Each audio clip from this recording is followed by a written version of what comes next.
Hello everyone, welcome back to BIMmodeler.com. So in this video tutorial, we'll be discussing how to create a structural wall. So this wall element is an interesting element, which is most important element. It could be in architecture or it could be in structural, which is very important tool and which is having a lot of options to learn.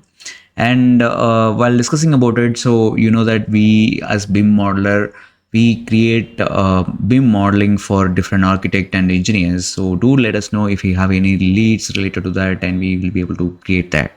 So when it comes to Revit families, we are good at that, and do let us know if you have any requirements. We will be able to work with you side by side in your projects as well. Okay, so let's start with the Revit wall. The option is available here. So before drawing it in the project, so we can go ahead and select the wall options available here. And most importantly, in any elements in Revit, if you're drawing, make sure what are the types that you have. So types, which type you want to draw. So let's say that I wanted to model a generic 300 or generic any elements related to structural, that which element that you wanted to draw. See, you can see in underneath the wall, structural wall and architectural wall. I want to draw a structural wall and make sure the properties are okay. So what is wall center line? If you see that when I'm drawing my cursor, it is in the center of the wall. And what if I'm changing this or from here to finish exterior, and if I'm able to draw, you see my cursor which is on the top side, so which is exterior side of the wall. So this way you can change the cursor position and what line that you're trying to pick. You will be able to do it while you're working with AutoCAD or any reference drawings. So the next option is that the base, the wall which starts from base level 1 and which is offsetting minus 300, means it goes level 1 from there. From here minus 300 3000 it starts and it starts building.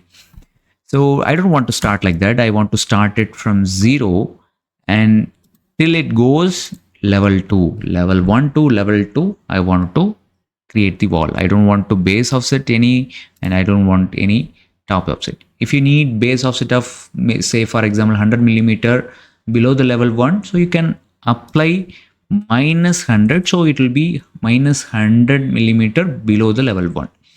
So in my case, I like to keep it as 0, and we can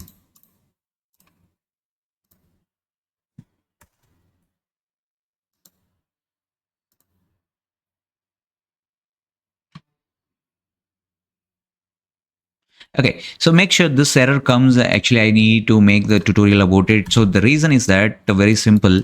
It is level 2, and you see that it is supposed to be a height value. As I said in the column tutorial also, it's supposed to be in height.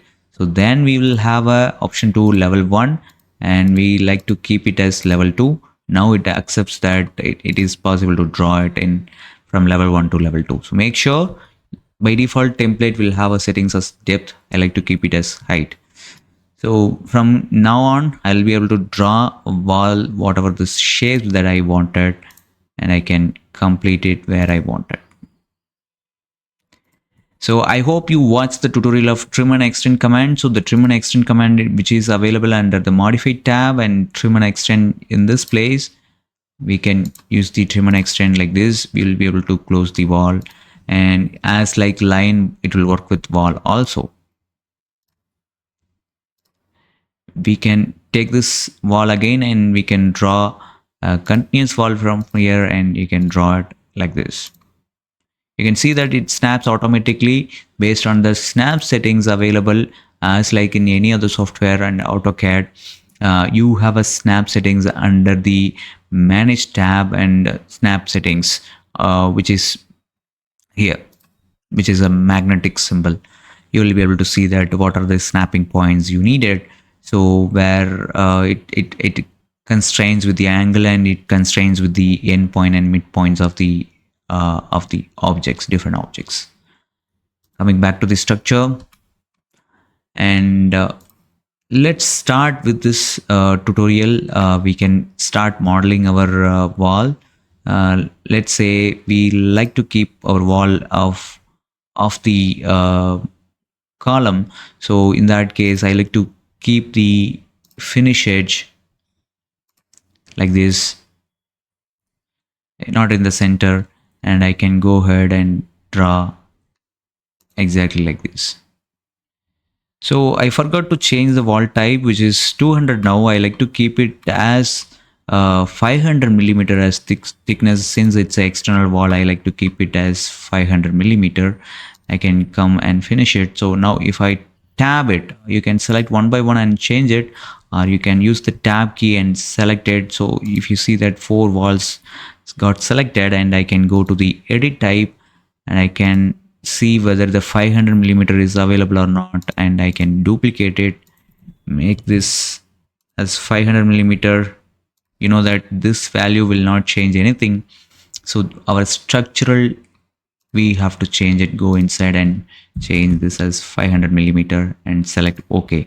As I told you, wall has a lot of properties related to architecture.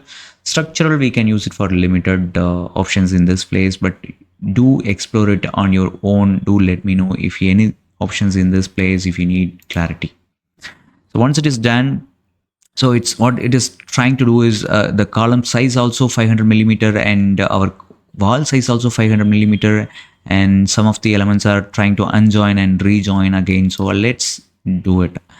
I'm going to say OK. Now if you see that 500 millimeter wall which is created like in this place, since both of them are concrete material and both of them are the column and the walls are concrete material, they joined themselves. So we don't have to join it ourselves. So you can go to the 3D and see it how it appears in 3D. And if you select it, you see that the column is gone in this place. So this is how the wall concept comes. Now wall, once if you have done it, you can select again and you can copy and paste it to the other floors as well. And if you have any other related questions, you can try yourself. So let's say that these are the drawing tools available within Revit by default. You can explore it, whatever the tool that you are trying to model it, and go one by one and try to explore it. It's a pentagon shape that you wanted to try, and what number of faces that you wanted. So I very rarely use this tool. So I generally use line and rectangular shape, and I can use pick line options also sometime. The walls, and do let me know if you have any queries, and do try to practice as much as possible and try to complete your entire structural model of these floors that you are trying to build. See you on the next tutorial. Bye bye.